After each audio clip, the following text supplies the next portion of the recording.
Hello, YouTube, and welcome back to another Humans First Impressions of Episode 4. My name's Zeej, and what I have to say about the Episode 4 is just wow, wow, wow, wow. A lot of stuff happened, especially near the end. A lot of big things. So I'm going to kind of do this a little different. I'm going to take some of the smaller things that I want to talk about and do it in the beginning, and then just jump on some of the bigger things near the end. But let's start off with the whole thing with the detective and his wife. So Peter and Jill, their separation. Um, Kind of saw something coming up with that. They've been hinting at it a lot, at least that they weren't really communicating well. Um, but that leads into Peter's staying with his partner, Detective Voss. So staying at her place, and that leads into another big, probably the biggest shocker of this episode. But we'll get into that later. But also another scene that was kind of awkward for me watching actually was Toby when he was at the party and the girl in his class that liked him, was putting the moves on him, and he turned her down because he liked someone else, and most likely that someone else is Anita. Why, Toby? Why? Why? So but yeah, and he's not alone in that because apparently Joe does too. I mean, uh, I was I was like yelling at the screen. Well, I wasn't yelling at the screen, but I wanted to yell at the screen and be like, "No, Joe, no!" But yeah, Joe activated the 18 plus options and took advantage of those options, and now he's feeling guilty about it, which he should. Um, Also, I see those options coming back possibly later. Possibly just because of how Toby is so obsessed with Anita. Maybe they get activated some kind of way and make for an awkward situation. Um, but then we also learn more about Anita this episode.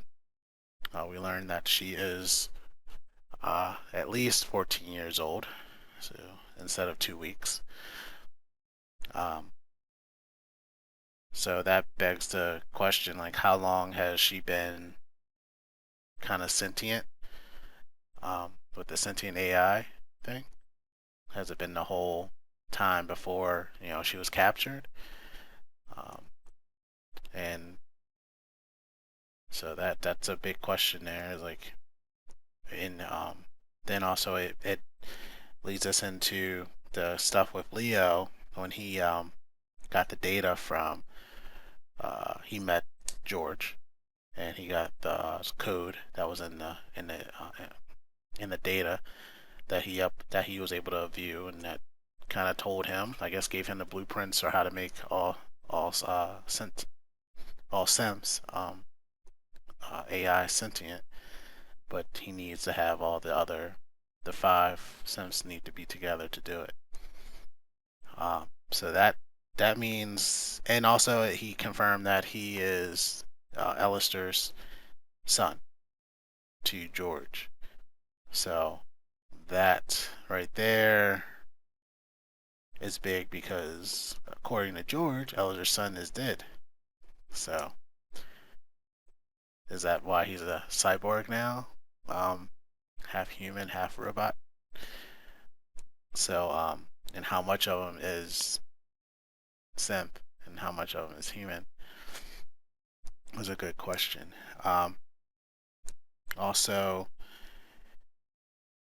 Leo, since Leo is kind of that cyborg thing, how much are the rest of the Sims like Leo? Like like, is there any human part of them, like inside of them? What's the makeup? How did what are these memories that are connecting them and all this stuff. So I mean that's the big question of the series. Um, and then you have the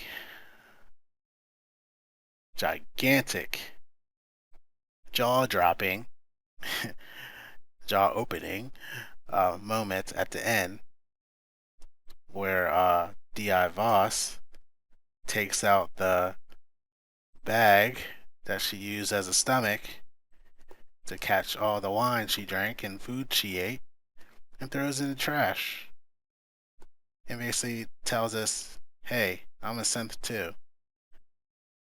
And how long has she been a detective? Even before that, like, she had to go through the ranks. It's like, how many more out there are like her? Like, wow. So that just dropped the bomb on us at the end. And also we see Laura is now kind of wanting to figure out the mystery that is Anita. So she's going to be digging into her past to try to find out things. So that should bring people to meeting, I guess, and crossing paths or whatever. But wow, please leave comments below. Add to the discussion. I mean, I'm kind of speechless after that episode. Well, obviously I'm not because I did have a lot to say there.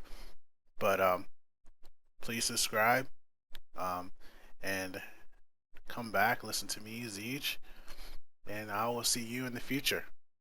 Peace.